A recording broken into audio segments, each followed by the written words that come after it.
la bienvenida a nuestra directora, Estefanía Coluccio Lescou. Un fuerte aplauso para ella. Hola, hola. ¿Cómo están? Gracias, Euge. ¿Cómo están? Bueno, disculpen la demora. Lo que pasa es que, como verán, sigue entrando gente. Está muy convocada la charla de hoy. Para mí es un placer primero ver la sala así para un encuentro de ciencia. Es una alegría enorme que a la gente le interesen este tipo de propuestas.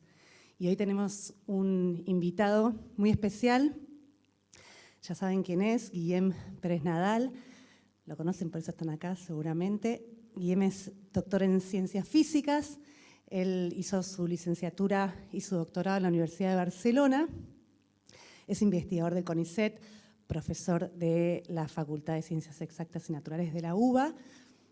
Y Guillem, cuando estaba haciendo su doctorado, hizo una estadía acá en Buenos Aires y no sé, él contará si quiere, pero algo le pasó, le encantó y se quedó. Volvió, en realidad. Terminó el doctorado en Barcelona y volvió, y desde ese entonces está acá en Buenos Aires.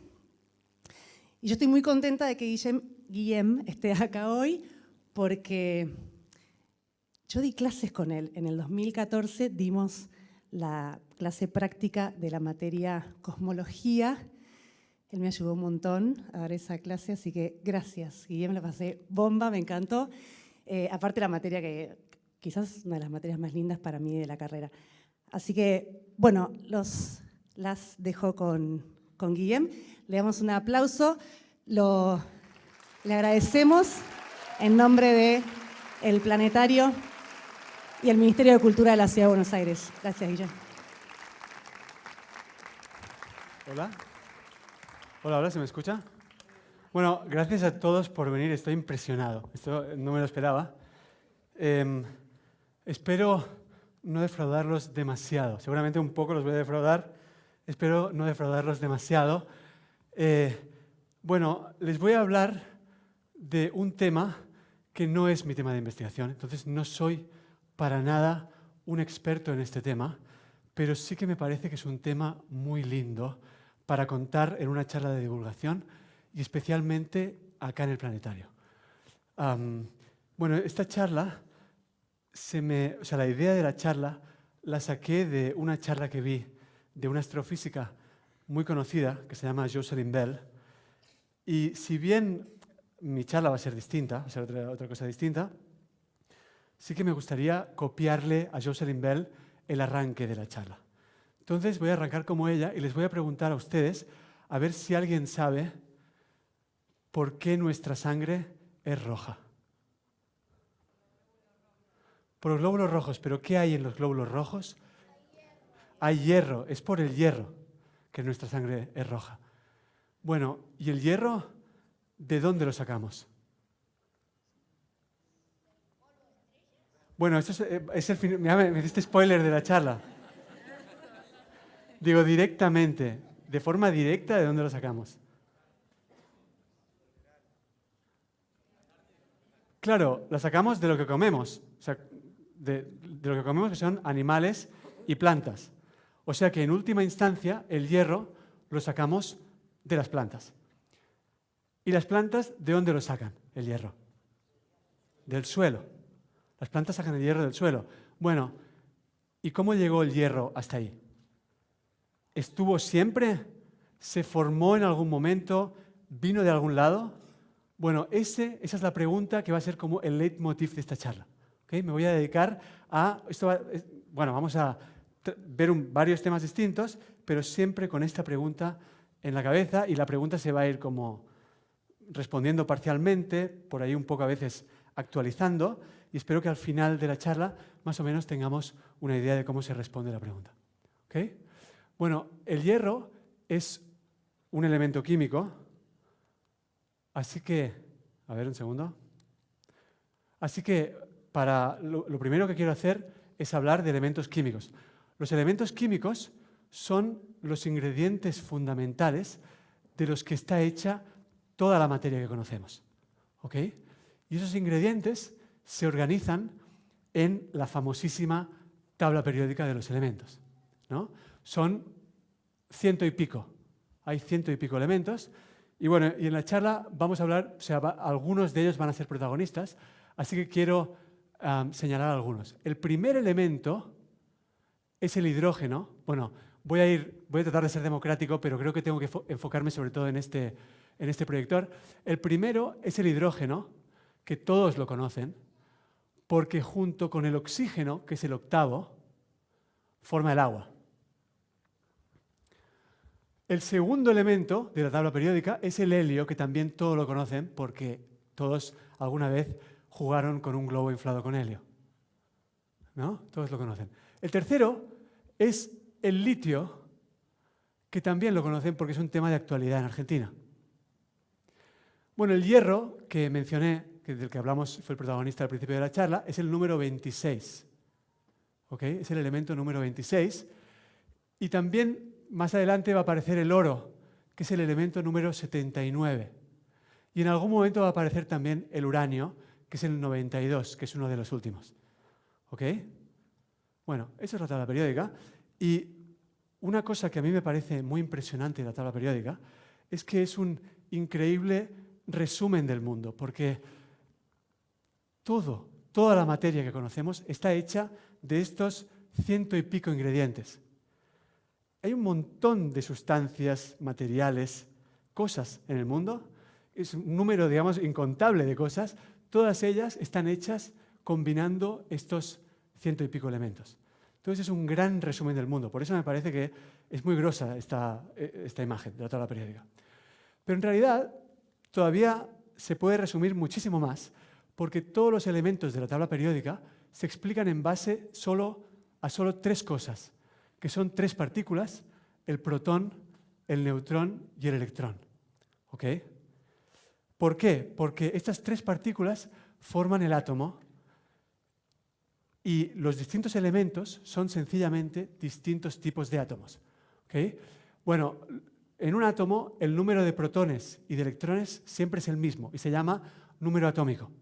Entonces, los distintos elementos corresponden a átomos con distinto número atómico. Entonces, el primero, que es el hidrógeno, es número atómico 1, es decir, un protón y un electrón.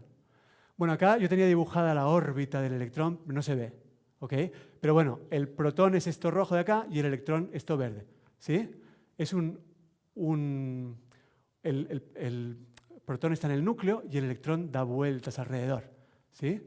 Eso es el átomo de hidrógeno, el primer elemento de la tabla periódica. El segundo, el helio, tiene 2 protones y 2 electrones, número atómico 2. El tercero, litio, número atómico 3, 3 protones y 3 electrones. ¿Ok? Bueno, entonces cuando uno entiende la tabla periódica de esta manera, se podría preguntar, ¿y por qué termina en 100 y pico la tabla periódica? ¿Por qué no puedo tener elementos de número atómico 750.000? ¿Por qué no puedo tener un núcleo con 750.000 protones? ¿Ok? La respuesta está en las fuerzas que actúan en el núcleo. En el núcleo hay dos tipos de fuerzas. Por un lado, cuando dos protones están separados, cuando no están pegados entre sí, se repelen. Y esta repulsión es la fuerza eléctrica. ¿Ok? Los protones se repelen entre sí por la fuerza eléctrica. Y en cambio, cuando los protones están muy cerca, digamos, pegados, se atraen. Y la responsable de esta atracción es la fuerza nuclear fuerte, que se llama, la fuerza nuclear fuerte. Esto se lo pueden imaginar como que los protones tienen una especie de gancho. Y entonces, cuando están muy cerca, se agarran del gancho y el gancho vence a la repulsión eléctrica.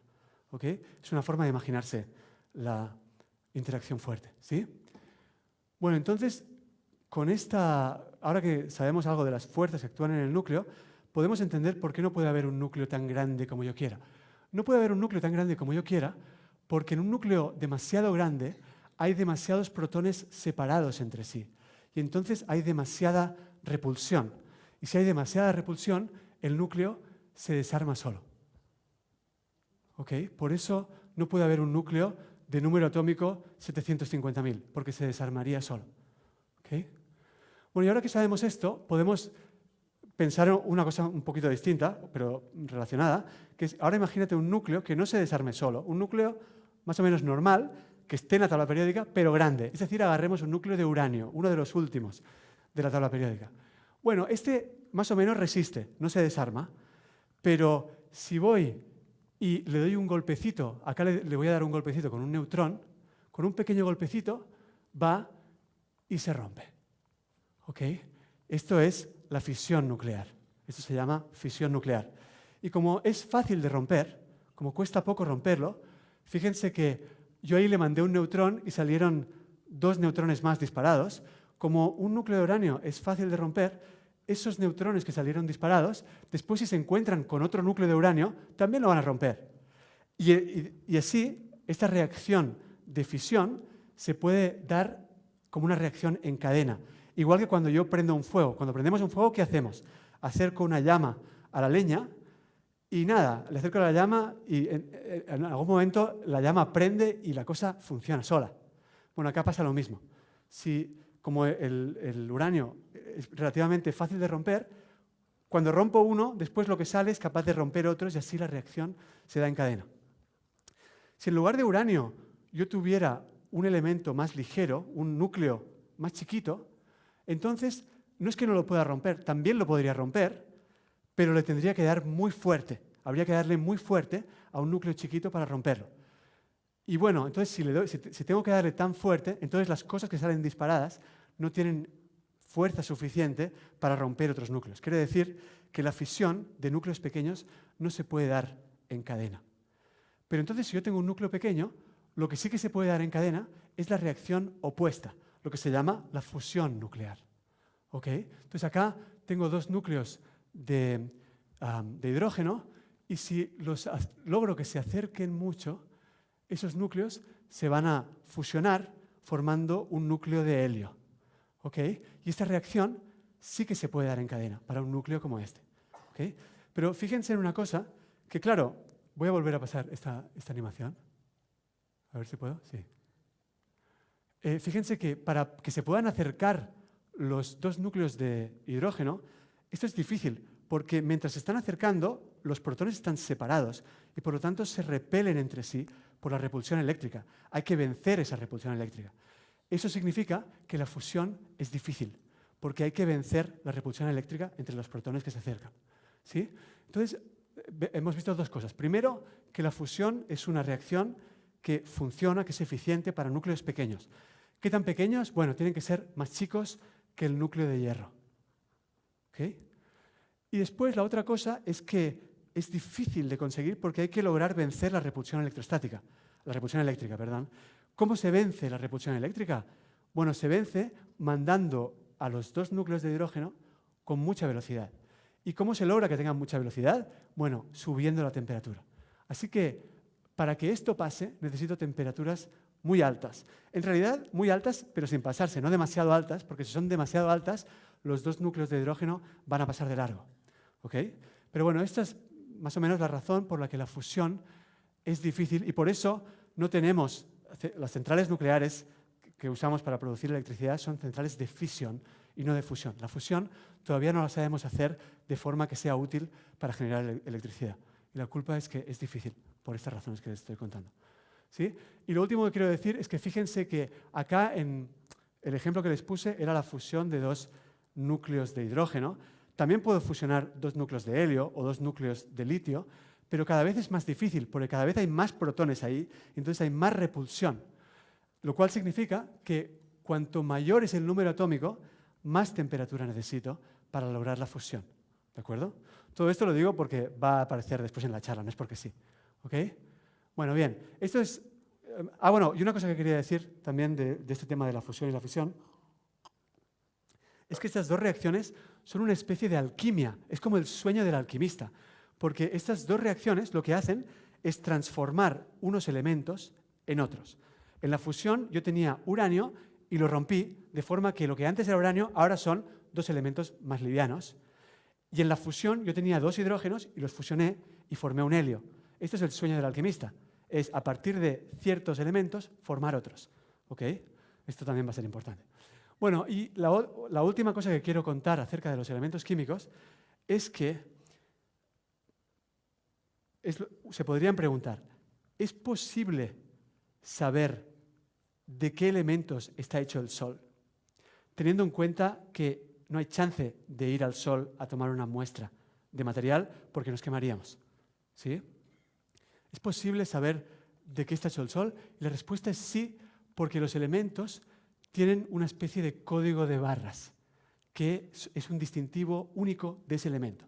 Y eso tiene que ver con lo que todos ustedes saben, que es que la luz blanca en realidad está hecha de todos los colores del arco iris. Y si hago pasar la luz blanca por un instrumento apropiado, que en este caso es este prisma que puse acá, si hago pasar la luz blanca por un instrumento apropiado, se descompone en todos los colores del arco iris. Esto es lo que pasa cuando vemos el arco iris en un día de lluvia. ¿Sí? Bueno, entonces resulta que si yo ahora en el camino de la luz blanca interpongo un gas, en la pantalla se me forma una imagen que es el mismo arco iris, pero se forman, acá no se ven demasiado bien, pero creo que se intuyen, franjas oscuras. ¿Ok? Se me forman líneas oscuras en el arco iris. Bueno, eso significa que este gas absorbe algunos colores muy específicos, absorbe algo de la luz blanca, no toda la luz blanca, sino solo algunos colores muy específicos. Estas líneas oscuras se llaman las líneas de absorción o el espectro de absorción de este gas. ¿Ok? Bueno, resulta que cada elemento químico tiene su propio espectro de absorción, tiene sus propias líneas de absorción. Entonces, por ejemplo, el hidrógeno tiene este espectro, el helio tiene este otro espectro, el litio tiene este otro, y así sucesivamente. Entonces, ¿cómo hago para saber de qué está hecho el Sol? Bueno, voy y hago pasar la luz del Sol por un instrumento que la descomponga en colores y me fijo las líneas de absorción. Y son estas, esto no es un dibujo, realmente son estas las líneas de absorción del Sol. Así que leyendo estas líneas puedo saber de qué está hecho el Sol. ¿Okay? Bueno, esto es todo lo que quería decir así en plan de teoría sobre elementos químicos. Pero nada, ahora que un poco nos familiarizamos con los elementos químicos, estarán de acuerdo conmigo que el hierro es un ejemplo que, bueno, lo puse para arrancar, pero en realidad la pregunta es más general, es ¿de dónde vienen todos los elementos químicos? ¿Sí? O sea, entonces esto es una primera actualización de la pregunta. Ya no me interesa tanto el hierro en particular como en general de dónde vienen todos los elementos químicos. Estuvieron siempre acá, se formaron en algún momento, vinieron de algún lado. ¿Sí? Bueno, y entonces para empezar a responder a la pregunta y también para irla modificando, quiero hablar de la expansión del universo. Y para arrancar la discusión de la expansión del universo, ya que estamos en el planetario, quiero que miremos el cielo. ¿Ok? El cielo de Buenos Aires. Bueno, el cielo de Buenos Aires no es la gran cosa. ¿Ok? Es una cosa un poco triste. Esta foto la sacaron mis amigos David y Nacho desde su balcón. Tienen un balcón que tiene una reja, tiene esta reja, y bueno, ellos ven este pedacito de cielo con estos edificios que molestan. Y nada, es lo que hay. Pero resulta que David y Nacho tienen un telescopio. Y con ese telescopio miran a través de esta misma reja y a este mismo pequeño pedazo de cielo entre estos mismos dos edificios. Y con el telescopio todo cambia. Y ven, por ejemplo, esto. Esta imagen, bueno, o sea, esto y muchas otras cosas, digo, David y Nacho se están aficionando a sacar fotos desde su balcón con su telescopio y las suben a Instagram y les paso la cuenta de Instagram por si los quieren seguir. Bueno, entonces esta imagen, uno ve esta imagen y podría pensar, o sea, yo creo que esta imagen sugiere que lo que hay en el medio es una especie de nube, algún tipo de nube, con estrellas de fondo. Parecería que las estrellas están en el fondo. Pues eso es un craso error, no están en el fondo, es todo lo contrario. Las estrellas, todas las estrellas que aparecen en esta foto, pertenecen a nuestra galaxia, a la Vía Láctea, ¿ok? Pertenecen a nuestra galaxia. En cambio, esta nube que se ve ahí es otra galaxia. Es una cosa que está muchísimo más lejos que todas las estrellas que aparecen en la foto. ¿Okay? Bueno, eso es una galaxia y hoy en día se conocen un montón de galaxias. Y bueno, hay un montón de fotos hermosas de galaxias. Y yo acá seleccioné algunas fotos, que ahora les voy a mostrar, que sacó el telescopio Hubble, que seguro que muchos lo conocen. Bueno, hay un montón. Después fíjense en internet y ahí es como un álbum de fotos gigante. Bueno, y acá les muestro muestras de galaxias. Este es un ejemplo de una galaxia. Esta es una galaxia espiral, que se llama. Después están también las espirales barradas, que en nuestra Vía Láctea es una de estas. Después están las elípticas y también hay galaxias irregulares. ¿Okay? Hay un montón de galaxias de distintos tipos. Bueno, entonces claro, cuando miramos a las galaxias, podemos preguntarnos, ¿de qué están hechas las galaxias? Ah, yo sé cómo hacerlo, yo sé cómo medirlo. Agarro la luz de la galaxia y la descompongo en colores, me fijo el espectro y a ver qué me da. ¿Ok? Bueno, entonces yo acá les puse un espectro de juguete, no es un espectro real, este lo dibujé yo, ¿ok? Pero es para simplificar un poco la discusión. Pero se obtiene un espectro, digamos que este, ¿ok? Y resulta que yo voy y comparo con los elementos que conozco y este espectro no termina de machear con ningún elemento. Pero lo que sí pasa es que si comparo con el espectro del hidrógeno, el espectro que observo en realidad es muy parecido. Si se fijan, es lo mismo que el espectro de hidrógeno, solo que corrido hacia la derecha. O sea, el espectro observado, que es el de arriba, es lo mismo que el espectro del hidrógeno, pero corrido hacia la derecha, es decir, hacia el rojo. La realidad no es tan sencilla, no es solo hidrógeno. Las líneas son más complicadas, pero la idea es la misma. Las líneas corresponden a elementos conocidos, pero desplazadas las líneas hacia el rojo. Y entonces eso, ¿cómo lo interpretamos? Bueno, lo interpretamos de la misma forma que interpretamos este audio.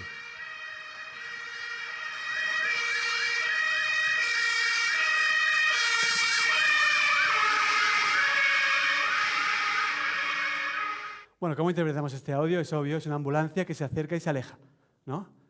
Si se fijan, cuando la ambulancia se acerca, el sonido de la sirena suena más agudo y cuando se aleja suena más grave. Hace ni-no, ni-no, ni-no, ni-no, ni-no. Cuando se acerca suena más agudo, cuando se aleja suena más grave. Esto se llama el efecto Doppler, ¿ok? Y el efecto Doppler funciona para sonido y también funciona para luz. Cuando algo se acerca se ve más azul, cuando algo se aleja se ve más rojo. Y seguro que ustedes dirán, a ver, la verdad que yo esto no lo he visto nunca. Nunca he visto que cuando se acerca al colectivo no se ve más azul y cuando se aleja el colectivo no se ve más rojo. Bueno, no, claro, pero fíjense que esta ambulancia se mueve más o menos a 100 por hora, 100 kilómetros por hora. La velocidad del sonido es 1000 kilómetros por hora. Así que la ambulancia va a una décima parte de la velocidad del sonido. Para ver este efecto que yo les digo con la luz, de que algo que se aleja se ve más rojo y algo que se acerca se ve más azul, ese algo se tiene que mover a una velocidad comparable a una décima parte de la velocidad de la luz. Por eso el colectivo cuando se acerca no se ve más azul y cuando se aleja no se ve más rojo. ¿Ok? Pero bueno, entonces es así como interpretamos que las líneas de absorción de las galaxias estén corridas al rojo. Lo interpretamos como que las galaxias están hechas de los mismos elementos que tenemos acá en la Tierra, solo que se están alejando de nosotros. Es decir, que el universo se está expandiendo.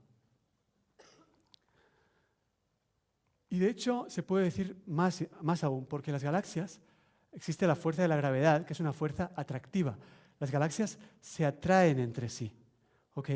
Y como las galaxias se atraen, en realidad esta expansión del universo debería ser cada vez más lenta, cada vez más, o sea, debería ser una expansión decelerada. Bueno, siento decirles que en realidad esto no es del todo verdad, porque hay un efecto, que es un efecto de la teoría de la relatividad, en el que no voy a entrar, que se llama la constante cosmológica. Y ese efecto hace que, más o menos desde hoy hasta el resto de la historia del universo hacia el futuro, la expansión va a ser acelerada, no decelerada. Pero a mí me interesa no mirar al futuro, sino mirar al pasado. Entonces, si estoy mirando al pasado, me puedo olvidar completamente de la constante cosmológica y la intuición de lo que yo les estoy diciendo funciona perfecto. ¿Okay? Entonces, de acuerdo con esa intuición, las galaxias, como se atraen entre sí, está bien, se expanden, pero cada vez se expanden más lento. ¿Sí? Bueno, entonces a ver qué pasa si paso la película para atrás.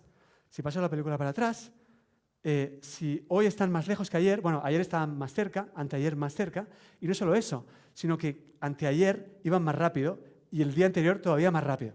Así que si paso la película para atrás, lo que tengo que ver es que las galaxias se acercan unas a otras cada vez más rápido. Cada vez más rápido, y claro, esto solo puedo determinar en un cataclismo.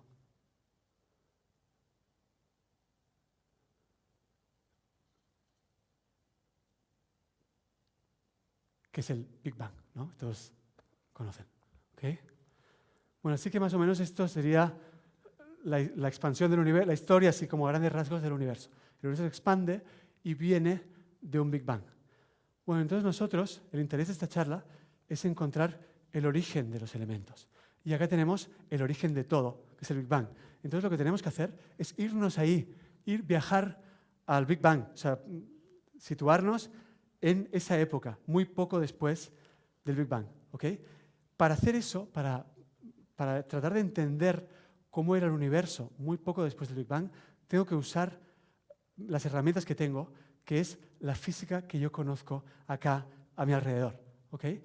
Entonces, una de las cosas de la física que yo sé es que cuando algo se comprime, en realidad se tiene que comprimir sin intercambiar calor con el entorno, pero bueno, cuando algo se comprime, así sin intercambiar calor con el entorno, se calienta. Y este es el principio de funcionamiento del motor diésel. El motor diésel funciona así. El pistón, cuando sube, comprime el aire y al comprimirse el aire se calienta un montón y eso hace que prenda el combustible. ¿Okay? Entonces, el hecho de que cuando algo se comprime se calienta, bueno, es lo que hace que los autos diésel funcionen. ¿Okay? Así que bueno, entonces, como si vamos hacia atrás en el tiempo, el universo cada vez estaba más comprimido, nos podemos imaginar que cada vez estaba más caliente. Y en el momento del Big Bang estaba zarpado de caliente. ¿Okay? Bueno, entonces, ¿qué pasa cuando algo se calienta? Bueno, para ilustrar esto, preparé acá una animación que lo que representa es el agua vista a nivel molecular.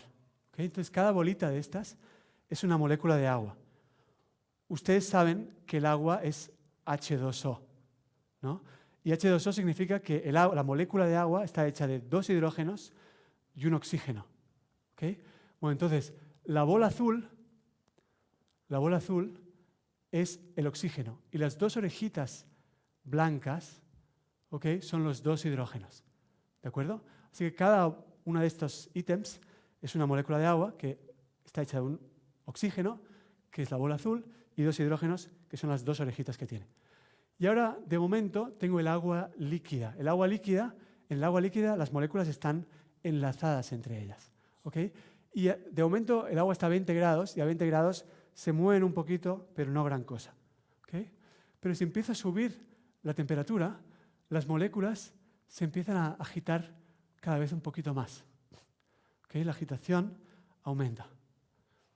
Y claro, si subo más y más, bueno, cada vez la agitación aumenta más, hasta que llega un momento de que de tanta agitación se rompen los enlaces entre las moléculas de agua y entonces las moléculas de agua viajan libres. Y esto es el vapor de agua. Este fenómeno es la ebullición del agua, ¿no? Eso es el vapor de agua. Entonces, al calentar el agua, hirvió y entonces ahora tengo vapor de agua, que es esto de acá. Y ahora imagínense que sigo subiendo la temperatura. Si sigo subiendo la temperatura, las moléculas de agua cada vez se mueven más rápido. Y si cada vez se mueven más rápido, cada vez chocan más fuerte. Y si cada vez chocan más fuerte, llega un momento en el que se rompen las moléculas de agua.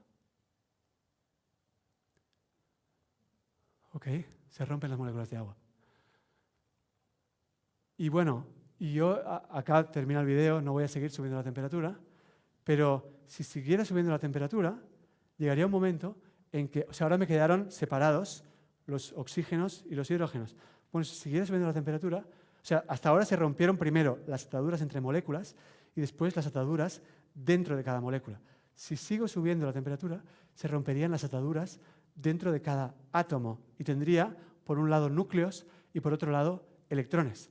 Y si siguiera subiendo la temperatura, se romperían las ataduras dentro del núcleo, de forma que ya no tendría más núcleos, sino que tendría simplemente protones y neutrones, todo separado. Bueno, si me voy al Big Bang, en el Big Bang la temperatura es tan alta como ustedes quieran. Entonces, bueno, cuando subo mucho la temperatura todo se desarma. Bueno, entonces en el universo temprano, muy cerca del Big Bang, lo que me dice la física es que el universo debería ser una cosa así. Es decir, protones, neutrones y electrones, cada uno por su lado. ¿Okay? Bueno, cuando uno hace la cuenta, resulta que esta supuesta foto del universo corresponde a un segundo después del Big Bang. Bueno, hasta ahora pasé la película para atrás, pero ahora volvamos a pasar la película para adelante. Entonces, si paso la película para adelante, ¿qué va a pasar? Bueno, que el universo se va a expandir, a partir de este momento se va a expandir y se va a enfriar. Resulta que durante los primeros 20 minutos de la historia del universo, la temperatura que uno calcula es la necesaria para que se produzca la fusión de los... Déjenme que diga una cosa. Fíjense que en este momento, un segundo después del Big Bang, no había ningún elemento. Yo estoy interesado en saber el origen de los elementos. En ese momento no había ningún elemento, solo había protones, neutrones y electrones separados, no había ningún átomo. ¿Ok? Pero bueno, esto que les estaba diciendo, que resulta que en los primeros 20 minutos de la historia del universo, cuando uno calcula lo que dan las temperaturas, resulta que las temperaturas son las justas para que se produzca la fusión o sea, que los protones formen núcleos los protones y los neutrones formen núcleos de helio. ¿Ok? Pero estos son solo 20 minutos. En este tiempo no hay tiempo para gran cosa. Y entonces la foto al cabo de 20 minutos es una cosa similar. Tengo un montón de protones, un montón de electrones y algunos núcleos de helio. ¿Ok? El proceso por el que se forman estos núcleos de helio se llama nucleosíntesis primordial. Es todo un tema de la cosmología. ¿Ok? Bueno, y si esperamos un montón de tiempo, en realidad de momento acá en esta foto todavía no tenemos ningún átomo. Tenemos núcleos, pero todavía no capturaron electrones estos núcleos. Así que todavía, estrictamente, podríamos decir que todavía no tenemos elementos. Bueno, para que estos núcleos capturen los electrones, resulta que hay que esperar 400.000 años. Y al cabo de 400.000 años, ahí sí se forman los primeros átomos. Y son átomos de hidrógeno y de helio, sobre todo de hidrógeno y un poquito de helio. Así que nosotros queríamos saber de dónde vienen los elementos químicos. Bueno, ahora entendemos, al menos la teoría nos dice que inicialmente, muy cerca del Big Bang, no había ningún elemento químico, pero por el proceso de nucleosíntesis y después esta captura de electrones que se llama recombinación, se formaron átomos de hidrógeno y de helio. Así que en un universo muy temprano no había otra cosa que hidrógeno y helio. Y ustedes me podrían decir, bueno, esto es teoría, esto te lo sacaste de la manga porque usaste la física que conoces, pero ¿quién te dice lo que pasó en ese momento? Sí, te doy la razón, pero en realidad esto lo puedo comprobar experimentalmente porque ustedes saben que afortunadamente la luz tarda un tiempo en ir de un lugar a otro y eso significa que cuando miro algo muy lejano estoy viendo algo muy antiguo porque la luz necesitó mucho tiempo para llegar hasta nosotros.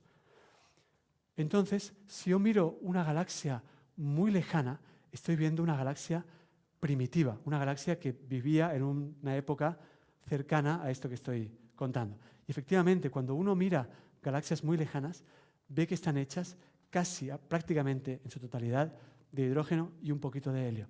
Así que esto no es solo teoría, esto se confirma experimentalmente. ¿Ok? Bueno, ahora que sabemos esto, el universo primitivo era hidrógeno y helio, y nada más que eso. Entonces la pregunta se actualiza. Ahora la pregunta es, ¿de dónde vienen los elementos más pesados que el helio? Y la respuesta a esta pregunta, ya me hicieron el spoiler al principio de cuando les hice la pregunta de la sangre y no sé qué, la respuesta está en las estrellas. Así que vamos a hablar un poco de la vida de las estrellas. Las estrellas se forman, nacen en nubes de gas y polvo como esta que les estoy mostrando. Esta es una foto del telescopio James Webb, que en realidad esta nube de gas y polvo, el primero que la fotografió fue el telescopio Hubble, y es una foto que se hizo icónica. Tiene un nombre muy rimbombante, la llaman los pilares de la creación. Entonces, una estrella se forma en una nube como esta. ¿Y cómo es el proceso? El proceso es así. Imagínense que en alguna región de la nube hay un poquito más de densidad que en el resto, o que más densidad que en los alrededores. Bueno, si pasa eso, esa región un poco más densa que el alrededor atrae a lo que tiene alrededor por gravedad, igual que la Tierra nos atrae a nosotros. Así que, por efecto de la gravedad, esta cosita, que era una pequeña sobredensidad, una región que era un poquito más densa que el resto, bueno, atrae lo que tiene alrededor. Y esto es un efecto muy chiquito, pero hay mucho tiempo. ¿Okay? Y al cabo de millones de años, o sea, a lo largo de millones de años, lo que inicialmente era una pequeña sobredensidad va aumentando la sobredensidad, cada vez es una cosa más densa, y al cabo de millones de años, lo que inicialmente era una pequeña sobredensidad se convierte en una estrella. ¿Okay? Bueno, y en esta foto se ven, por ejemplo, estos piquitos más oscuros de la nube. Estos piquitos más oscuros de la nube son regiones donde hay más densidad que en el resto. ¿Okay? En estas regiones es donde uno cree que se forman las estrellas. Y no solo uno lo cree, sino que uno lo ve porque en otra de estas regiones se ve claramente que se ha formado una estrella. ¿Okay? Esto de acá es una estrella recién formada. ¿Okay? Así que bueno, ese es el proceso por el que se forma una estrella. Bueno, entonces cuando se forma la estrella, ahí tengo eso, tengo una bola de gas y polvo bastante densa, y entonces tengan presente que la gravedad, una vez ya logré formar la estrella, la gravedad no dejó de actuar, la gravedad sigue actuando, y el efecto de la gravedad es compactar cada vez más. ¿Okay? Si quieren lo pueden pensar de la siguiente forma. El núcleo de la estrella atrae a la superficie de la estrella. Entonces la superficie de alguna forma cae hacia el núcleo. Así que el efecto de la gravedad es que la estrella se compacte cada vez más. Y entonces uno podría decir, ¿y esto es un proceso imparable? ¿No hay nada que frene esto? Sí, hay algo que frena esto. Y lo que lo frena es que cuando la estrella se compacta mucho, se comprime mucho, se calienta. Y cuando se calienta, llega un momento que alcanza la temperatura necesaria para que arranque la fusión del hidrógeno en el núcleo de la estrella. Y cuando arranca la fusión del hidrógeno en el núcleo de la estrella, esto libera un montón de energía, que esta energía balancea la gravedad de la estrella, y bueno, estabiliza la estrella, ¿no? También esa misma energía es lo que hace brillar a la estrella. Bueno, cuando eso pasa, cuando una estrella entra en esta fase en la que empieza a fundir hidrógeno, con lo cual se estabiliza la estrella, se dice que la estrella entró en la secuencia principal. La estrella más famosa que está en la secuencia principal es el Sol. Nuestro Sol es una estrella que está en la secuencia principal. Empezó a fundir hidrógeno hace unos 5.000 millones de años y seguirá fundiendo hidrógeno por unos 5.000 millones de años más. ¿Okay? Esto parece una eternidad, pero es un tiempo finito. Y claro que es un tiempo finito, porque el hidrógeno es finito. En algún momento, claro, yo fundo hidrógeno y con eso formo helio, pero en algún momento se me termina el combustible nuclear. En algún momento no me queda más hidrógeno. ¿Okay? Y esto para el Sol pasará dentro de 5.000 millones de años. Bueno, cuando no me queda más, cuando en el núcleo, o sea, quiero enfatizar que este proceso de fusión es algo que ocurre en el núcleo de la estrella, no en toda la estrella. ¿Okay? Es en el núcleo de la estrella que el hidrógeno se está fundiendo formando helio. Afuera del núcleo todavía hay hidrógeno que vive tan tranquilo. ¿Okay? Pero bueno, cuando cuando termina la fusión del hidrógeno, entonces era la fusión lo que sostenía la estrella, lo que evitaba que la estrella colapsara. Cuando se termina la fusión del hidrógeno, bueno, ahora no hay nada que evite que la estrella se comprima más. ¿Ok? Arranca de vuelta el colapso de la estrella. Cuando arranca el colapso de la estrella, ese hidrógeno que estaba por fuera del núcleo y que vivía tan tranquilo, se empieza a compactar más, se vuelve más denso y entonces sube su temperatura y se dan las condiciones para que ese hidrógeno también se empiece a fundir formando helio. Y cuando eso pasa, se libera un montón de energía y esa energía expulsa las capas exteriores de la estrella y entonces la estrella se convierte en lo que se llama una gigante roja. ¿Ok? Bueno, lo que pasa a partir de ahora depende mucho de la masa de la estrella. Y para la historia que yo quiero contar, las estrellas importantes son las estrellas muy masivas, las que tienen mucha más masa que el Sol. Así que me voy a centrar en ese tipo de estrellas. No estrellas como el Sol, sino estrellas mucho más masivas. Bueno, cuando se trata de una estrella masiva, la gigante roja en realidad se llama supergigante roja. Y es probable que algunos de ustedes conozcan una supergigante roja, que es Betelgeuse. No sé si me dijeron que se podía ver en el domo, no sé si se puede. Betelgeuse es... Bueno, a ver, esto está improvisado, no sé cómo...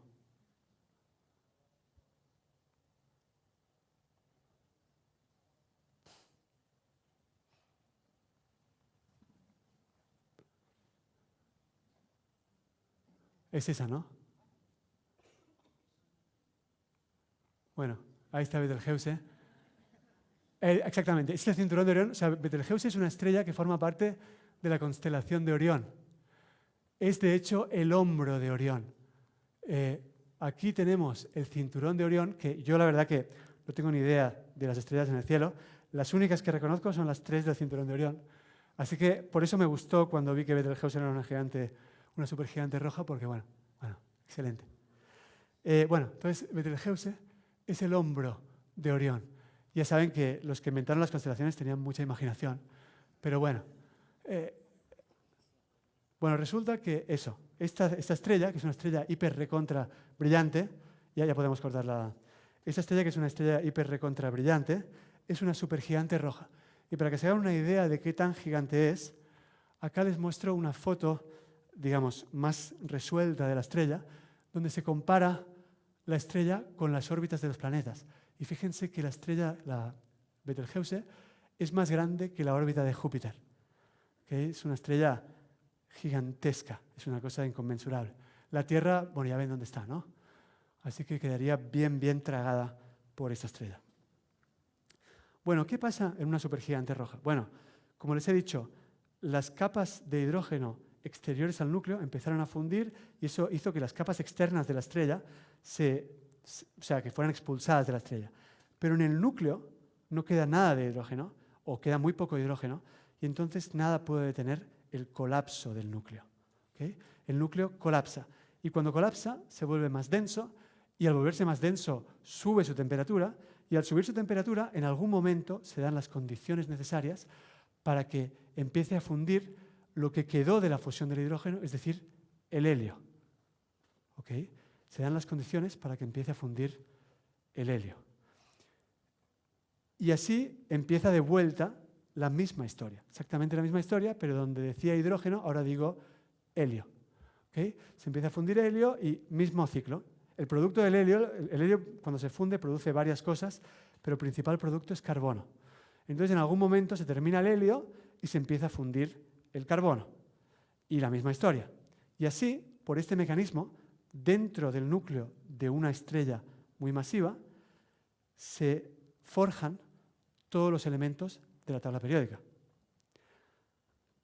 Todos en realidad no, porque, como les he dicho al principio de la charla, el hierro no se funde para formar elementos más masivos. Cuando llegamos al hierro, este mecanismo de balance entre gravedad y fusión nuclear deja de funcionar porque el hierro no se funde en elementos más masivos.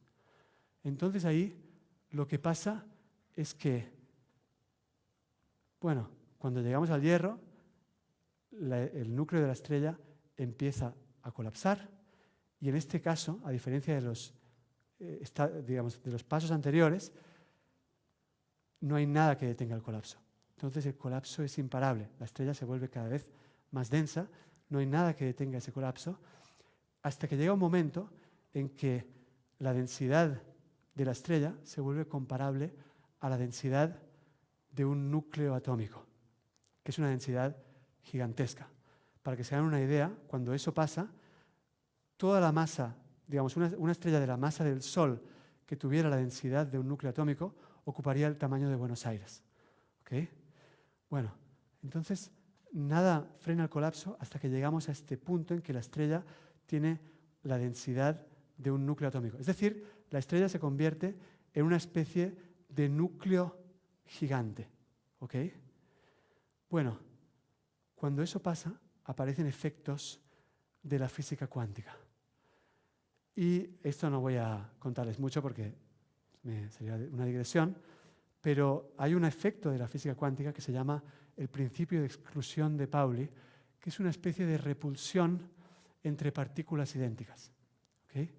Esta repulsión es algo que contrarresta la gravedad, ¿no? Entonces, cuando llegamos a este estadio en que la estrella tiene la densidad de un núcleo atómico, aparece el principio de exclusión de Pauli, esta especie de repulsión que contrarresta la gravedad. Y entonces esto, fíjense lo que está pasando. Tengo una estrella que está colapsando a toda velocidad, hay un montón de masa que se está haciendo cada vez más densa y de repente se encuentra con un muro, que es el principio de exclusión de Pauli. Se encuentra con que hay algo que de repente detiene el colapso. Cuando eso pasa, eso es un cataclismo, y ese cataclismo se llama una supernova, y les voy a pedir a la gente de técnica que me ponga la supernova, que hay una en el domo.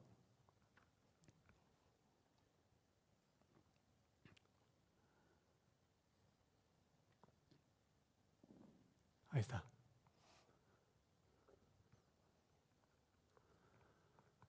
Bueno, esta es una estrella que está en ese momento final de su vida. Y en un momento estalla formando una supernova. Y cuando forma la supernova, todo el material que había forjado en su interior se expande por el espacio. Y así es como esos elementos pesados que la estrella fue forjando en su interior se reparten por el espacio. ¿Okay? Bueno, ya podemos cortarle el coso. Este es el mecanismo por el que se producen y se reparten por el universo los elementos más pesados que el helio. ¿Okay?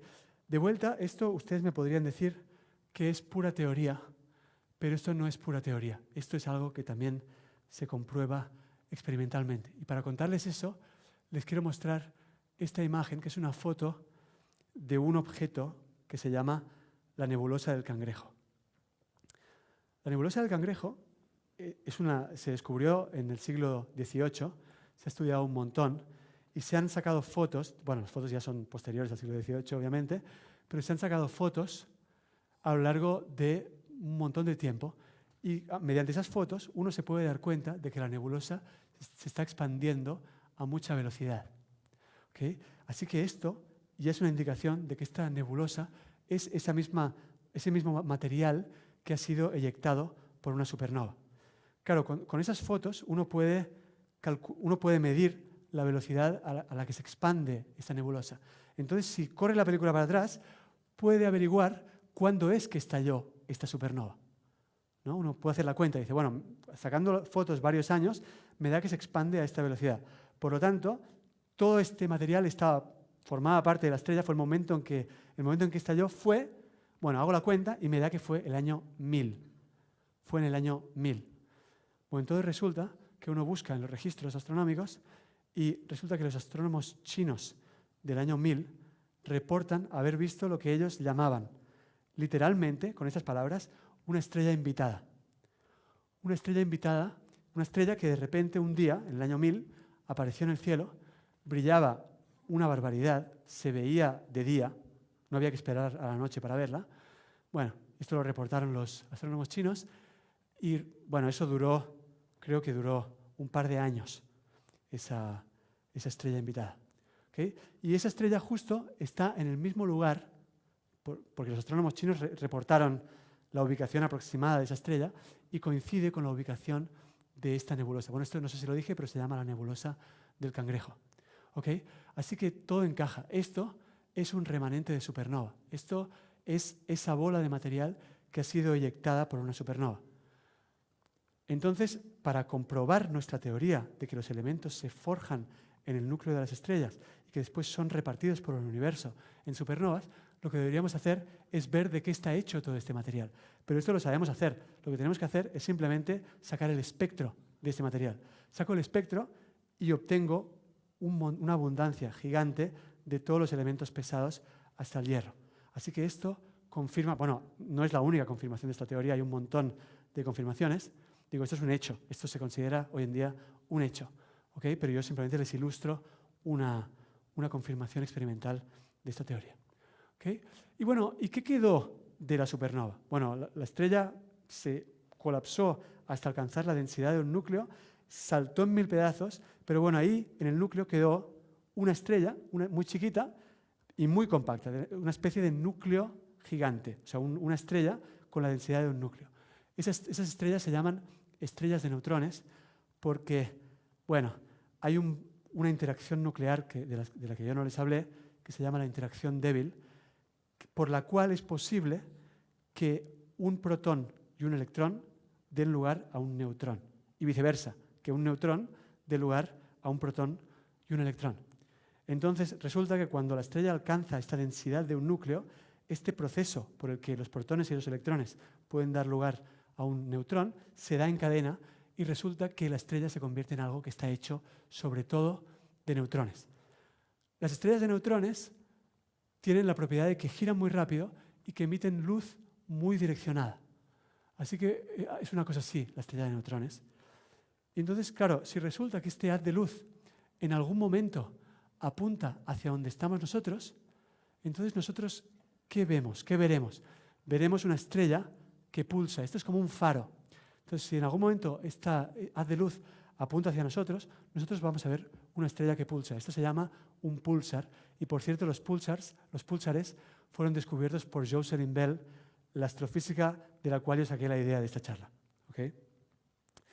Bueno, entonces, ya que sabemos, bueno, esto también, podría pensar que esto es teoría, pero voy a la nebulosa del Cangrejo, me fijo bien lo que hay ahí dentro y lo que se ve es una estrella pulsante, se ve un púlsar. ¿Okay? En esa supernova que los chinos vieron en el año 1000, hoy vemos la confirmación de todas estas ideas que les estoy contando. Bueno, entonces ahora ya creo que entendemos cómo se forman y cómo se esparcen por el universo todos los elementos hasta el hierro, y lo que nos falta por entender, es lo último que les voy a contar, es de dónde vienen los elementos más pesados que el hierro. El proceso por el que se forman los elementos más pesados que el hierro es un proceso que para hacerlo un poquito más pochoclero, centrémonos en el oro. El oro es un ejemplo de elemento más pesado que el hierro. ¿Okay? Entonces, ¿de dónde viene el oro? Bueno, entonces vamos en busca del oro. ¿Cuál es el mecanismo por el que se forman elementos más pesados que el hierro? Se entiende. Eso se entiende bien. Y es un mecanismo que se llama captura de neutrones. Es así. Yo tengo un núcleo que captura un neutrón y ese neutrón, por esa interacción débil que yo les decía hace un rato, se convierte en un protón y emite un electrón y otra partícula que se llama neutrino, pero no importa. ¿Okay? Bueno, ese es el proceso por el que se forman elementos más pesados que el hierro. Eso se entiende bien. Lo que no se entiende tan bien, y todavía hoy es un problema más o menos abierto, es cuáles son los eventos astrofísicos donde se produce este proceso, donde se forman los elementos como el oro. ¿Okay? Así como los elementos más livianos que el hierro, ya sabemos dónde se forman en el núcleo de las estrellas, dónde se produce este proceso por el que se forman el oro y otros elementos más pesados que el hierro. Bueno, la lógica dice, si se trata de captura de neutrones, lo que necesito es un entorno donde haya un gran flujo de neutrones, que haya un montón de neutrones por ahí que yo pueda capturar para formar un montón de elementos más pesados que el hierro. Bueno, entonces eso hace natural la idea de que una situación en la que se pueden producir elementos como el oro es un choque de estrellas de neutrones. Cuando chocan estrellas de neutrones, ahí seguro que salen un montón de neutrones por ahí y eso es un entorno ideal para que se dé este proceso. ¿Okay?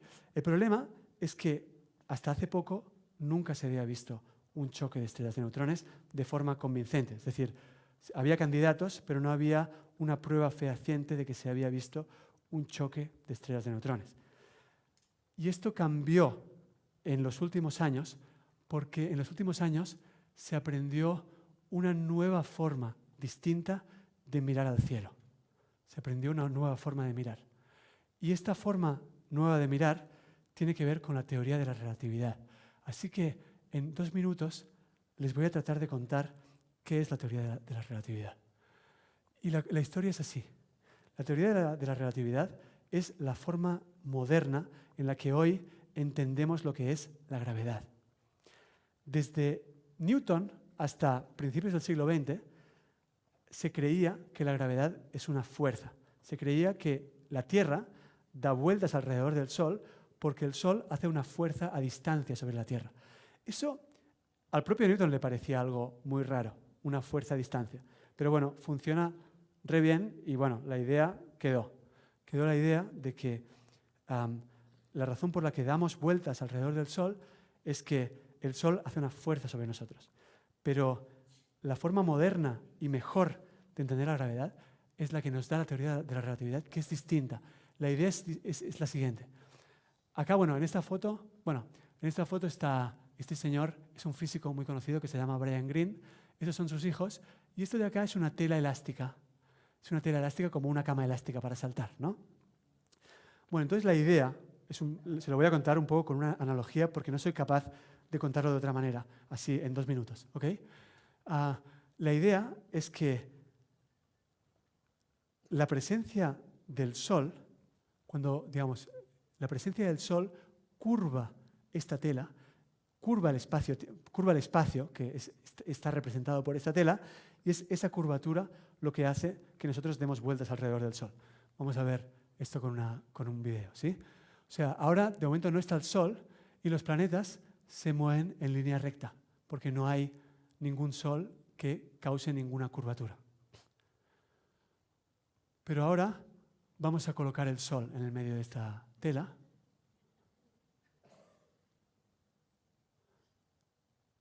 Y ahora el Sol curva la tela y los planetas empiezan a dar vueltas alrededor del Sol. ¿Okay? Esta es la forma, eso es un poco una analogía, pero la siguiente frase es correcta, ¿sí? La razón por la que los planetas dan vueltas alrededor del Sol es porque el Sol curva el espacio. En realidad, el espacio-tiempo. Y es por eso, es así como realmente funciona la gravedad. No es una fuerza, sino que es curvatura del espacio-tiempo. Bueno, entonces, si podemos imaginarnos el espacio como una tela, creo que no resulta muy difícil de imaginar que si un cuerpo se mueve por el espacio, va a causar pequeñas perturbaciones en esa tela, pequeñas ondulaciones, de la misma forma que un barco que se mueve sobre la superficie del mar genera ondulaciones que luego se propagan. Bueno, estas ondulaciones es lo que se llama ondas gravitacionales. Entonces, son ondas gravitacionales. Bueno, entonces, si uno es capaz de detectar ondas gravitacionales, está aprendiendo una nueva forma de mirar al universo, porque las ondas es la forma mediante la cual recibimos información de nuestro entorno. Por ejemplo, el sonido es una onda, la luz es una onda. Acá tengo otra onda, e igual que las otras dos, igual que el sonido y que la luz, la puedo usar para aprender información de la fuente de esa onda. ¿Ok? Así que, entonces la idea es detectar las ondas gravitacionales. Esto es una cosa que hasta hace poco no se sabía hacer, pero hoy se sabe hacer gracias a este observatorio que se llama LIGO. El observatorio consiste en 2 instalaciones como esta.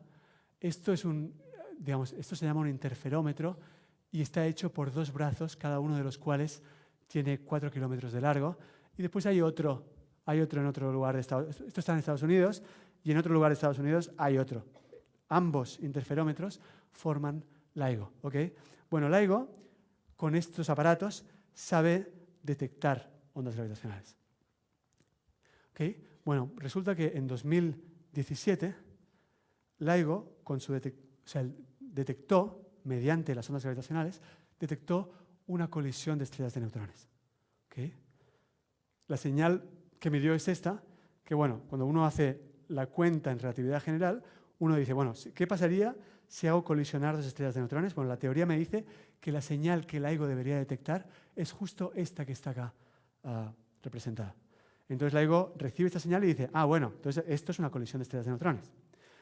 Bueno, los modelos teóricos de lo que ocurre en una colisión de estrellas de neutrones dicen que en una colisión de estrellas de neutrones, por el hecho de que hay un montón de neutrones circulando por ahí, se da con mucha intensidad ese proceso que yo les contaba de captura de neutrones por el que se forman elementos más pesados que el hierro y por el que se forma, por ejemplo, oro.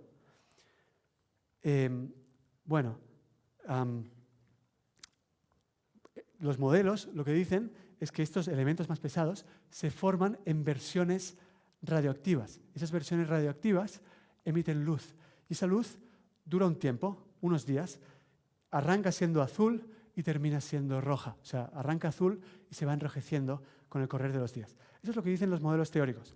Bueno, cuando LIGO detectó esta señal, la gente de LIGO avisó básicamente a toda la comunidad astrofísica mundial para que orientaran los telescopios en la dirección de la que ellos creían que venía esta señal de ondas gravitacionales. Y bueno, entonces ahí básicamente todos los telescopios del mundo se apuntaron en esa dirección y efectivamente encontraron lo que los modelos predicen. Acá, esto es una galaxia que se llama, no me acuerdo cómo se llama, pero bueno, en este lugar señalado, de repente apareció un puntito azul que se fue enrojeciendo con el correr de los días. Esto duró unos 10 días o 2 semanas. Bien, eso duró unas 2 semanas. ¿Okay? Así que viendo esto y analizándolo con mucha más, precisión que lo que yo les estoy diciendo ahora, la gente se convenció de que efectivamente en esta colisión de estrellas de neutrones se cumplió lo que dicen los modelos de colisión de estrellas de neutrones y por lo tanto se generaron un montón de elementos pesados, incluido el oro. De hecho, en la rueda de prensa de cuando anunciaron este descubrimiento, en la rueda de prensa el vocero de LIGO, el que hablaba en esa rueda de prensa, dijo que se calculaba que en esa colisión se había producido el equivalente a 10 veces la masa de la Tierra en oro. ¿Okay? Así que bueno, esta es un poco la idea de la historia de dónde apareció el oro, de dónde viene el oro y los demás elementos. Y con esto ya voy a cerrar la charla y simplemente les quiero dar un resumen para que se lleven una imagen de cómo es toda esta historia del origen de los elementos. Este resumen va a ser una breve historia de la Vía Láctea. Es una animación que preparé que está completamente fuera de escala, pero creo que es ilustrativa. ¿Okay? Entonces, la animación es lo siguiente. Bueno, vamos a recorrer toda la historia de la Vía Láctea. La Vía Láctea se formó hace como unos 13.000 millones de años e inicialmente estaba hecha solo, como hemos dicho antes, de hidrógeno y helio. Y este color azul, que no sé si se ve bien, pero este color azul representa hidrógeno y helio. Y entonces se formaron estrellas que forjaron elementos más pesados en su interior. Y esas estrellas estallaron en supernovas como si fuera unos fuegos artificiales. Y de esta forma fueron esparciendo el material por la galaxia. Bueno, y esto incluye también colisiones de estrellas de neutrones. ¿Okay? O sea, acá hay de todo, de forma que se reparten los elementos. En ese momento todavía no se había formado el Sol. El Sol era una nube de gas que se terminó de convertir en lo que hoy conocemos como el Sistema Solar más o menos hace 5.000 millones de años. Así que cuando se formó el Sistema Solar, esa nube de gas que era el Sistema Solar originalmente ya estaba enriquecida por todos los elementos más pesados que el hidrógeno y el helio. Entonces, ¿de dónde vienen los elementos? Bueno, vienen de ahí. Esta es la explicación de dónde vienen todos los elementos. ¿Sí?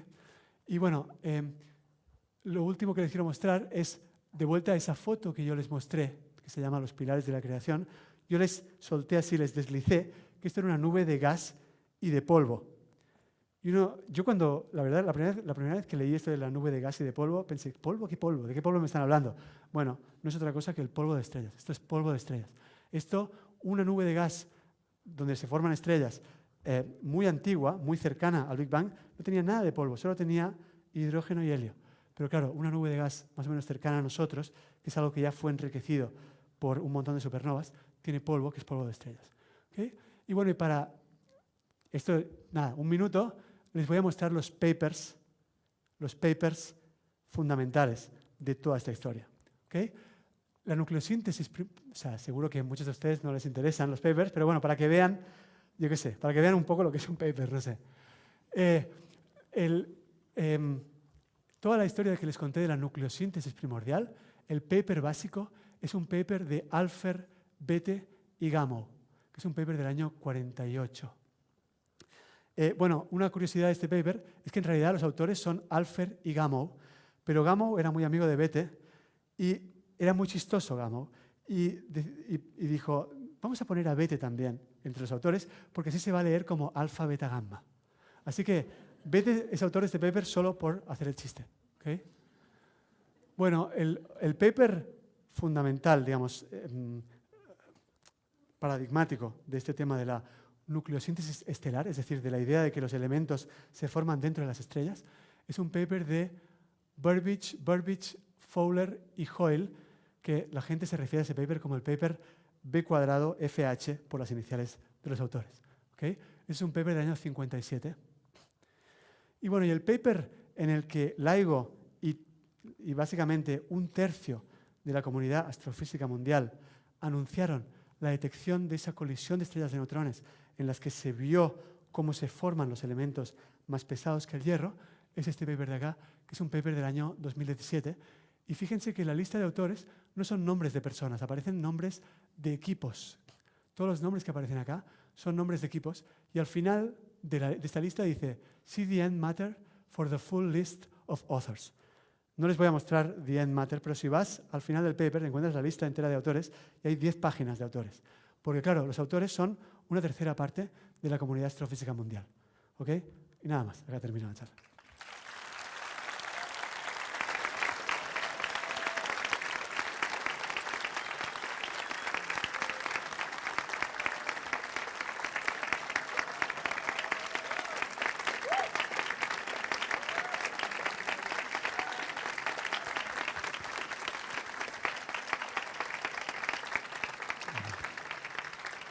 Bueno, Guillem, muchísimas gracias por venir al planetario, por esta hermosa charla.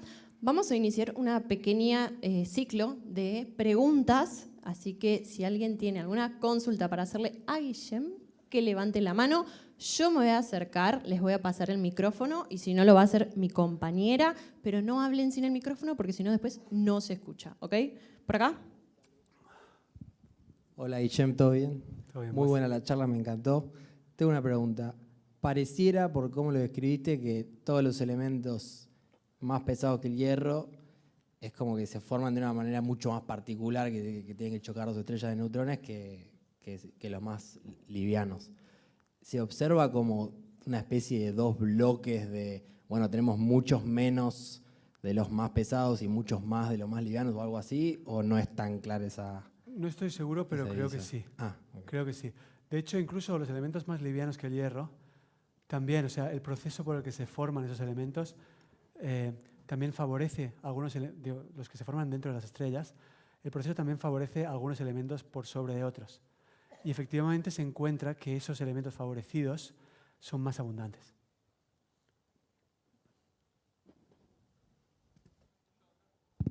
Muy bien. ¿Del otro lado de la sala? Bueno, ahí hay una, pero...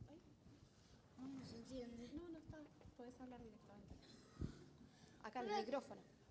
Una, Ah, ¿viste que se te escuchó? No, ahí. ¿explicaste bien? Explicaste de que luego cuando una estrella se muere va a una estrella de neutrones, pero no es eso lo único, también un agujero negro, explica. En serio lo digo. Claro, el agujero negro me lo salté porque no era necesario para la historia que estaba contando. Pero tienes toda la razón. No es el final de la historia. En algunos casos, el final de la historia es una estrella de neutrones y en otros casos, si la estrella es demasiado masiva, ni siquiera el principio de exclusión de Pauli es suficiente para balancear la gravedad y la estrella colapsa y forma un agujero negro, como tú dices. Tienes toda la razón.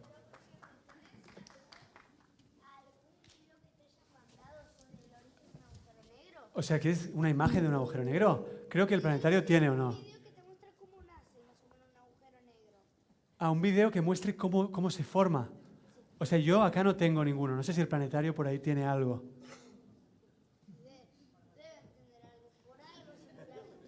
A ver.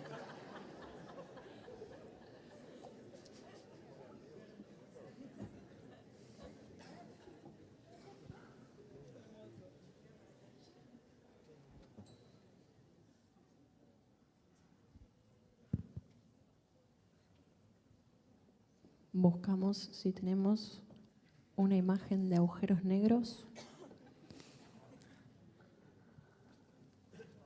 Bueno. Justo quedó detrás del paper. ¿La podemos mover? Ahí está.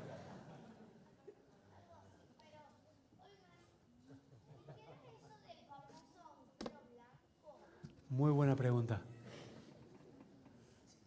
Te voy a explicar.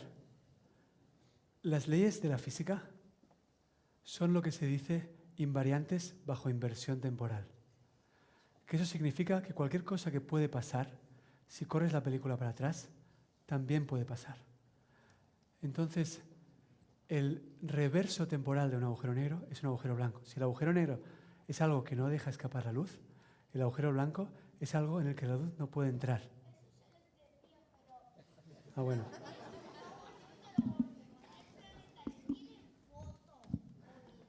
No se conoce ningún agujero blanco.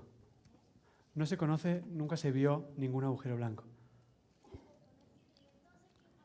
O sea, digamos, la teoría permite que existan, pero nunca se vio ninguno.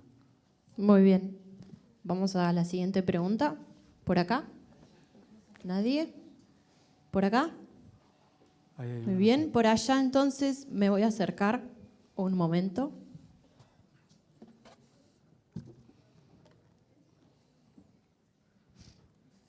¿Sabés cómo se forman los elementos del final de la tabla periódica, como tipo después del uranio, más o menos? ¿Quién habla? Acá. Bueno, en realidad, después del uranio, o sea, en principio, todos los elementos se forman, los elementos más pesados que el hierro, todos se forman por este proceso de captura de neutrones. Pero en realidad, los últimos elementos de la tabla periódica son artificiales, no existen realmente de forma natural. Por ejemplo, o sea, no estoy seguro que el uranio sea el último natural, creo que el siguiente es el bismuto, creo. No, o el plutonio, no me acuerdo. El plutonio creo que es. No sé si el plutonio existe de forma natural, pero enseguida, después del uranio, ya los siguientes elementos no se encuentran de forma natural y se sintetizan artificialmente. Excelente. Siguiente pregunta. ¿No? ¿Se arrepintieron? Allá. Un momento. ¿Vos? ¿No? Voy yo. Hola, muy buena Hola, buenas, a la claro. charla antes. Mi pregunta iba sobre qué tiene en especial el hierro, o sea, que es como una pared que no puede seguir fusionando más. Bueno, o sea, de forma, digamos, si fuera riguroso, la forma como yo te lo explico es una forma medio simplificada. ¿Qué es eso? O sea, no es que no se pueda fundir dos núcleos de hierro, se puede. Lo que pasa que es una reacción que se dice endotérmica. Es decir, que hay que darle más energía que la de la que la reacción te va a devolver. Y eso significa que la reacción no se puede dar en cadena. ¿Okay? Bueno, o sea, creo que traté de que sea intuitivo en la charla que la fisión se da en cadena para núcleos grandes, pero cuando considero cada vez núcleos más chicos, cada vez es más difícil, llega un momento que deja de darse en cadena y la que se da en cadena es la otra. Entonces hay el fenómeno es que hay esta competencia entre la atracción de la fuerza nuclear fuerte y la repulsión electrostática. Cuando tienes núcleos grandes, la repulsión es importante y esos núcleos son fáciles de romper, pero difíciles de fusionar. Mientras que si tienes núcleos chicos, es al revés. ¿Okay? Bueno, ¿por qué es el hierro? Es uno que está por ahí en el medio. Es lo que se mide, digamos. Muy bien, siguiente pregunta. Que levante la mano, que tiene alguna duda. Allá. Acá sí. Hola. Haciendo una pregunta, siguiendo lo que preguntaron. En el núcleo de la gigante roja, entonces, vos dijiste que no se producía más que el hierro, pero en realidad sí se producen algunos, solo que no en gran cantidad. Es posible que eso pase. Sí. Gracias. Muy bien. ¿Alguien más? Quiero aclarar que digo es posible, no, que otra forma de responder es que no lo sé. ¿Okay?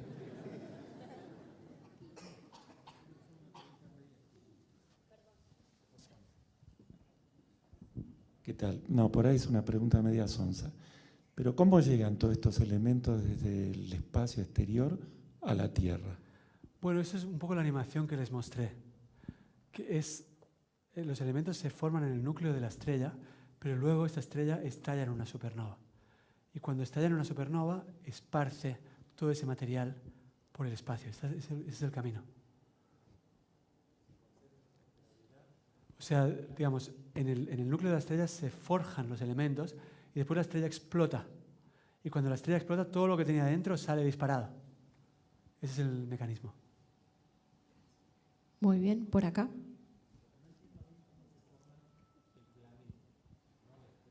Ah, ok. Bueno, el planeta en realidad se forma de la misma manera que la estrella.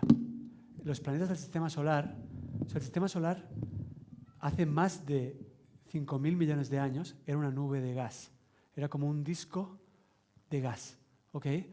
Que era mucho más denso en el centro que en los alrededores. Y en ese disco, por el mismo fenómeno por el que se forman las estrellas que yo les conté, una pequeña sobredensidad que va creciendo con el tiempo, se formó el Sol y por el mismo mecanismo se formaron los planetas. Lo que pasa es que los planetas no adquirieron la masa suficiente como para que en algún momento empezaran a fundir hidrógeno en su interior. Y por eso no son estrellas. De hecho, Júpiter, se dice que Júpiter es casi una estrella. A Júpiter le faltó poco para empezar a fundir hidrógeno en su interior. Muy bien, por acá atrás. Acá atrás. Bien, entonces después de esa explosión llega ese polvo, llega a la Tierra y empieza a aparecer otras creaciones, ¿no? Entonces, ¿cómo es que los elementos, ese polvo de estrella, empiezan a constituir matrices, patrones, ADN? ¿Cómo empieza esa química para darle cuerpo, forma y vida? Bueno, eso no tengo la menor idea y me encanta la pregunta. Pero de hecho el origen de la vida es una cosa que no se sabe. No hay experimentos, teorías, pero no se sabe bien. Porque mientras venía para acá pensaba, ¿no? O sea, si nosotros tenemos un patrón ADN que lo pudimos encontrar, descubrir, esto que se habló, que está en el espacio, debería también o no tener un patrón para constituirse como estrella, como supernova o como todo lo que hasta ahora conocemos. Eso ya no sé. Yo tampoco. Sí. Gracias. Muy bien. ¿Otra pregunta por acá? Yo lo que quería preguntar es que si hay estas explosiones y toda esta materia vuela a través del universo, ¿por qué dicen que solo cuando se sale al espacio solo hay hidrógeno y no hay nada más? Bueno, tendría que porque estar lleno de partículas. el alcance no es tan grande. O sea, el alcance de la supernova no es tan grande. O sea, la supernova, creo que esta bola de material que sale disparada llega a algo así como unos, me parece que 10 años luz. ¿Okay? Y después, ese material después, claro, se encuentra con otros fenómenos que poco a poco va como percolando por la galaxia, se va como repartiendo por la galaxia. Pero no es un fenómeno que la cosa salga disparada a... O sea, las galaxias, las otras galaxias, están... La galaxia más cercana está... Bueno, hay galaxias satélite de la Vía Láctea, pero la galaxia grande más cercana está a 2 millones de años luz. 2 millones. La nube esta que sale de la supernova viaja 10 años luz. ¿Okay? Entonces, no, es otra escala, no tiene nada que ver una escala con la otra. Pero todas las explosiones que se hicieron dentro de la Vía Láctea cuando se formó, ¿el espacio no tendría que tener restos de polvos de algún material o de algo? Bueno, sí, es una buena pregunta. Una buena pregunta. Yo creo que no, porque claro, como la materia forma tú dices, claro, la supernova expulsa el material en todas direcciones. Y tú supongo que estás pensando que la Vía Láctea es como un CD, es una cosa plana, y dices, bueno, lo expulsa también para arriba. Pero bueno, son 10 años luz. O sea, 10 años luz no es nada. A escala galáctica. Quiero decir, si tú lo piensas la galaxia como un CD, esto no es nada. Y incluso si lograra escapar un poco más arriba, la propia atracción gravitatoria de la galaxia lo haría bajar otra vez de nuevo para abajo. Muy bien. Bueno, la siguiente pregunta va a ir por tu espalda, Guillem. Okay. Acá atrás. Bueno, allá. Hola, Guillem. ¿Qué tal? Bueno, no sé qué ¿Acá? sé. A ver. ¿Qué haces? ¿Tanto tiempo? Todo bien. Te quería consultar por la parte que contaste del pulsar. Me llamó la atención porque, claro, uno sabe de lo que es todo este tema, que bueno, uno tiene las estrellas que emiten luz de forma como isótropa en todas direcciones, por igual. Pero me llama la atención eso que mostraste, que el pulsar emite de forma localizada y bueno, rotando por cómo es que se mueve. Y te quería preguntar si podés explicar un poco más en detalle por qué es que emite luz de esa forma. Sí. A ver, te puedo contar un poco bla, bla, bla, ¿ok? Que es lo que, como yo lo estudié, que es lo siguiente. Eso creo que lo puedes entender. El pulsar, lo podemos entender todos. El pulsar se mueve muy rápido. ¿Por qué se mueve? ¿Por qué da vueltas tan rápido? Por el efecto del patinador, ¿no? Tú sabes que es por conservación del momento angular, ¿no? Un patinador que está dando vueltas así, de repente acerca los brazos al cuerpo y empieza a dar vueltas más rápido. Bueno, eso es lo que pasa cuando una estrella colapsa. La estrella estaba dando vueltas a una cierta velocidad y de repente colapsó y es como el patinador que acerca los brazos al cuerpo empieza a dar vueltas mucho más rápido. ¿Ok? Empieza a dar vueltas mucho más rápido. Entonces, está dando vueltas la cosa muy rápido. Y si da vueltas muy rápido, ahí tienes cargas eléctricas que se mueven muy rápido y generan un campo magnético muy fuerte. ¿Okay? Es como el campo magnético de la Tierra, igual que la Tierra genera un campo magnético, una estrella de neutrones genera un campo magnético que es muchísimo más intenso. Y entonces se da un fenómeno que no es lo mismo que una aurora boreal, pero creo que sirve un poco como una ilustración. Viste que la aurora boreal es algo que es luz que brilla, digamos, se concentran partículas que en realidad vienen del viento solar, es otra historia, pero se concentran en los polos de este imán que es la Tierra.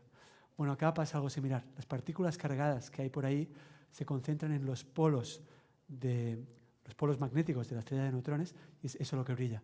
Y por eso tiene esta luz tan direccionada. Es algo que podríamos asociar vagamente, es una asociación un poco libre con una aurora boreal o austral. Muchas gracias. Muy bien, por acá, Guillem, de este lado. Hola, Guille. ¿Cómo va, Mati? Gusto en conocerte. Gracias, igualmente. No, Guille, creo que ya lo respondiste. Era preguntarte si efectivamente siempre terminan las supernovas en núcleos de estrellas de neutrones. No, y si eso no.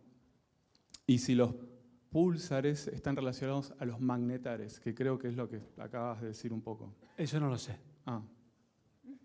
Por el tema de los campos magnéticos, pero bueno, era eso. Eso no lo sé. Hola, ¿qué tal? ¿Qué tal? Quería hacerte una pregunta, pero no es de este tema, pero soy media friki de algunas series y a veces hay cosas que siempre me han generado dudas.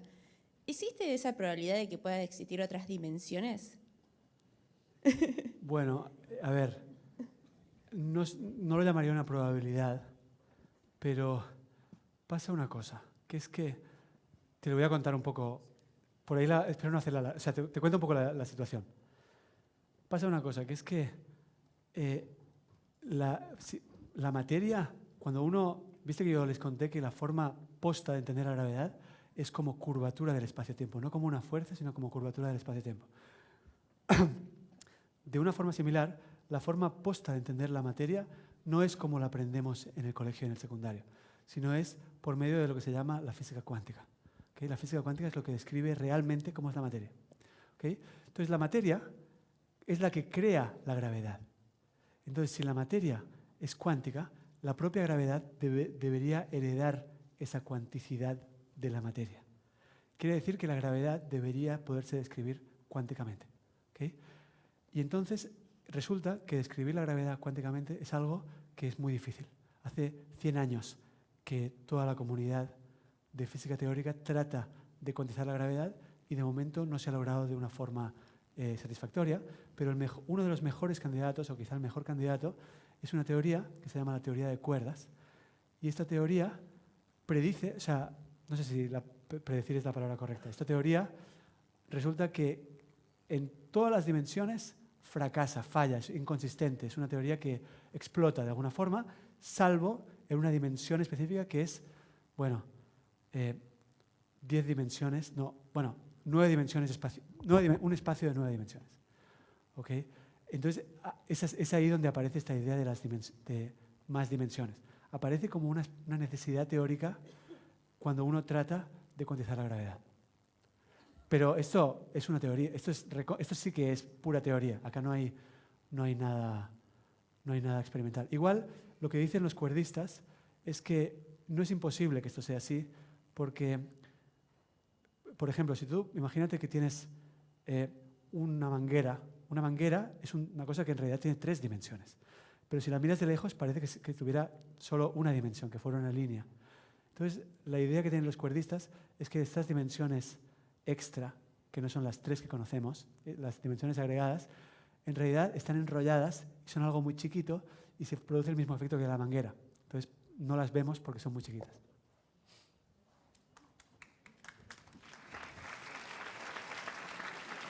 Muy bien. Siguiente pregunta por acá. Hola Guillem, ¿cómo Hola, estás? Acá algunos estudiantes de la FIFA ¿Qué tal? que te vinimos a ver. Gracias. ¿Cómo estás? Te quería preguntar, quería volver un poco al tema de la formación de planetas, ¿sí? Que vos dijiste que el planeta, por ejemplo la Tierra, se forma también por agregación de polvo de estrellas, de las supernovas y tal, pero también me quedé pensando y creo que es cierto que tenemos un núcleo de hierro fundido, ¿no? En el centro de nuestra Tierra. Entonces, ¿es coincidencia? ¿Hay algo que favorezca que el hierro esté en el centro y no, qué sé yo, esparcido uniformemente alrededor de toda la Tierra? Tenía la misma pregunta y se lo pregunté a ChatGPT. Y lo que me dijo ChatGPT es, te digo lo que me dijo, es que, claro, uno de entrada, por este mecanismo que yo te conté, diría, bueno, el sistema solar era antes de que se formara, era una agregación más o menos homogénea de hidrógeno, helio y todos los demás elementos. Pero resulta que, bueno, hay un tema importante que es qué elementos pueden ser sólidos a una cierta distancia del Sol. Resulta que los planetas, lo que favorece a la formación de un planeta, que tengas un núcleo sólido. ¿Okay? Entonces, por ejemplo, a la distancia a la que estamos del Sol, bueno, el hierro es sólido y eso favorece que en la Tierra, en el núcleo de la Tierra, haya hierro. Pero, por ejemplo, en el núcleo de Júpiter no se cree que haya hierro, sino que otra cosa, no sé. ¿Okay?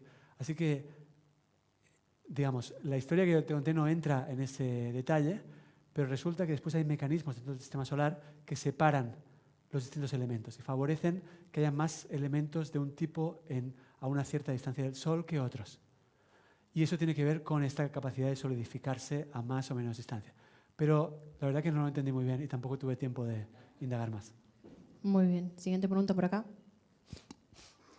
Hola, muchas gracias por la charla. Yo me quedé cuando hablaste de captura de protones y cómo se forma el oro, y dijiste que todavía era una discusión abierta cómo se formaban las cosas que son más pesadas que el hierro. Esto es, si podías desarrollar un poco más eso, si actualmente hay, o sea, no sabemos cómo se forma algún elemento de la tabla periódica, o es más, no conocemos todos los procesos por los cuales Claro, digo, o sea, se forman. lo que me parece que no está en discusión es que el proceso es la captura de neutrones. Eso creo que no está en discusión. Lo que está en discusión es en qué fenómenos astrofísicos se produce la captura de neutrones. Entonces, un candidato que siempre estuvo ahí es la colisión de estrellas de neutrones. Hay otros candidatos. Otro candidato son las propias supernovas. Hay gente que sostiene que es en el proceso de la supernova que se producen elementos más pesados que el hierro. Entonces, la detección de esta colisión de estrellas de neutrones, que les conté al final de la charla, esto es como que el resultado de eso es que la gente se convenció de que por lo menos la colisión de estrellas de neutrones es un mecanismo real que funciona. Lo que la gente hoy en día no está segura es que sea el único mecanismo y que no haya otros. Eso es un tema que está más o menos abierto. Hay respuestas, pero no está tan cerrado como lo que es más liviano que el hierro. Bien, por acá. Hola, muy buena charla. Tenía una pregunta. Si se usaba tipo el espectro de absorción de los elementos para el fondo cósmico de microondas, o es muy lejano y no se puede. Buena pregunta. Bueno, el fondo cósmico de microondas no tiene esta forma de... O sea, no, claro. A ver, déjame pensar. O sea, el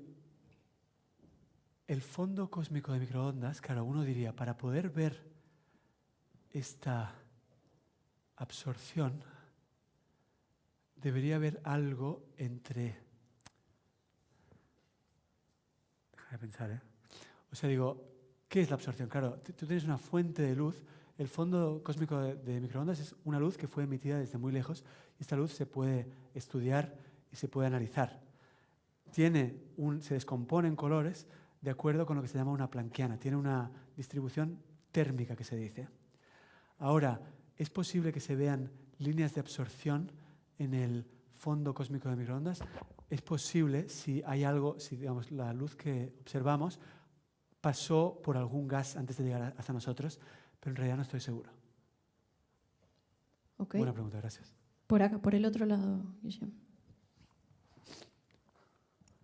Hola, ¿cómo estás? Buenas, Bueno, yo voy con una pregunta un poco más básica y respecto a la charla, Sí. que me surgió la pregunta mismo de las preguntas que fueron haciendo, y era de la super gigante roja que habíamos hablado. Sí. ¿Es más grande que el Sol? ¿Es como el Sol? No, ¿Está es acá más muchísimo más lejos? grande que el Sol. Es más grande que la órbita de Júpiter. Ok.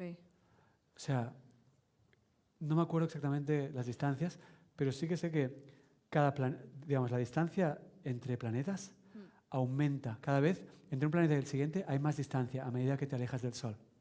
¿Okay? Nosotros estamos re lejos del Sol. Entre el Sol y nosotros, la luz tarda 8 minutos en llegar hasta nosotros desde el Sol. ¿Okay? Entonces, de la Tierra hasta Marte hay más distancia que desde Venus hasta la Tierra. Desde Marte hasta Júpiter hay todavía más distancia. Y la supergigante roja, bueno, Betelgeuse, llega más allá de Júpiter. O sea que es una cosa, es gigantesco, muchísimo más grande que el Sol. Bien, por este lado, por acá. Hola, ¿qué tal? ¿Qué tal? Gracias por la charla, estuvo muy buena. Yo quería saber, cuando hablamos del polvo de estrellas, ¿de qué tamaño es? O sea, ¿es como el polvo que yo puedo barrer del piso de mi casa? Muy buena pregunta, no tengo idea. Es muy buena pregunta. Ya mismo lo voy a buscar. Excelente pregunta. Muy bien, por acá. ¿Había alguien más de este lado? ¿No? Ok, por acá. Guille, Querido. bien, me quedé cuando dijiste lo de que hablaste un poco de la física cuántica y que en LIGO habían detectado, lo que detectaron fue las ondas gravitacionales y Sí. por eso apuntaron los telescopios para poder ver el destello. Sí. Y lo que me quedé pensando ahí es, ¿las ondas gravitacionales viajaron más rápido que la luz como para que pudieran verlo? No, Ahí no. me quedé pensando, ¿qué pasó? No, el tema es así. Eso igual no tiene nada que ver con la cuántica. La cuántica apareció en otro lado. ¿Okay? Acá la física cuántica no apareció. Lo que sí apareció es la teoría de la relatividad, que es en el marco de esa teoría que aparecen las ondas gravitacionales. Pero, no, la razón por la que la gente apuntó a los telescopios y vio luz es que esa luz no refleja el mismo momento de la colisión, sino que lo que pasa es que las estrellas chocan. Cuando chocan, ahí hay un flujo de neutrones gigante y por culpa de ese flujo de neutrones se forman elementos químicos como el oro. Y eso es un proceso que dura un tiempo. Mientras dura ese proceso, esos elementos químicos son radioactivos y emiten luz. Van emitiendo luz durante mucho tiempo. Y es eso lo que ves cuando esos telescopios que apuntaron en esa dirección, era eso lo que veían, no la misma colisión. De hecho, lo que es la colisión en sí, no solo la vio LIGO, sino que también la vio un telescopio de rayos gamma, que se dice que es un telescopio que detecta luz al mismo tiempo. Digo, en el mismo momento en que LIGO sintió el sacudón, un telescopio que se llama Fermi, que es un telescopio de luz, digamos, es una cosa que detecta luz, también sintió un sacudón.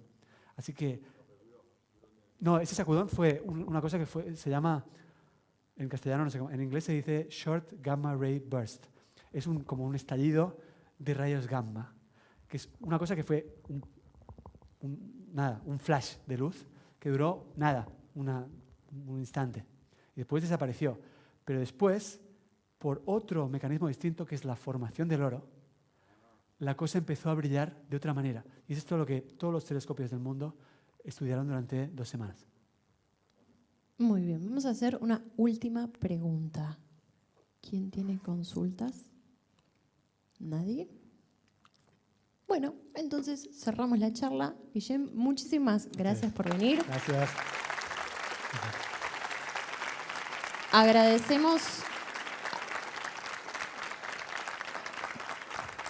Agradecemos a todos por venir, agradecemos también al Ministerio de Cultura por darnos este espacio y los invitamos a los próximos encuentros de ciencia, por supuesto, a las funciones del planetario y a todas las mujeres jóvenes y adolescentes. El 13 de junio, vamos a hacer un evento especial para todas las que nos gusta mucho la ciencia o allegadas, así que las esperamos en el planetario. Muchísimas gracias a todos, nos vemos la próxima.